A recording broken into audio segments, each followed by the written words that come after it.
Hello दोस्तों, नमस्ते, प्रणाम। मैं हूं सविता पाल। अपने यूट्यूब चैनल पे आप सभी का स्वागत करती हूं। तो दोस्तों, आप लोग के सामने आज फिर प्यारा सा नाच गीत लेकर आई हूं। अगर अच्छा लगे कमेंट में जरूर बताइए। देवरा रतिया भर जगावै हाथवा जोरी जोरी ना, देवरा रतिया भर जगावै हाथवा जोरी जोरी ना। सासू जी के चोरी चोरी हरवदा बनवाई, तू देवर हम भौजाई आपन भलाई चाहना। सासू जी के चोरी चोरी हरवदा बनवाई, तब तू देवर हम भौजाई आपन भलाई चाहना। देवरा रतिया भर जगावै हाथवा जोरी जोरी ना, देवरा रतिया भर जगावै हाथवा जोरी जोरी। जेठनी के चोरी चोरी नथिया दा बनवाई, तू देवर हम भौजाई अपन भलाई चाहना।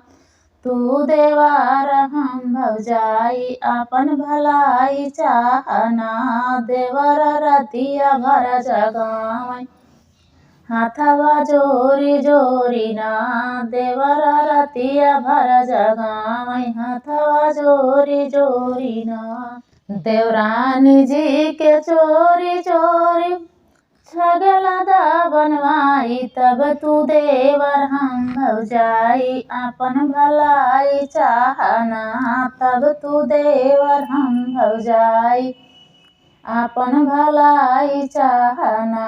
देवरा रतिया भर जगावै हाथवा जोरी जोरी ना, देवर रतिया भर जगावै हाथवा जोरी जोरी। सैया जी के चोरी चोरी गहना दा गढ़ाई, तब तू देवर हम भौजाई अपन भलाई चाहना। सैया जी के चोरी चोरी कंगना दा बनवाई, तब तू देवर हम भौजाई अपन भलाई चाहना। देवरा रतिया भर जगावै हाथवा जोरी जोरी ना, देवरा रतिया भर जगावै हाथवा जोरी जोरी ना।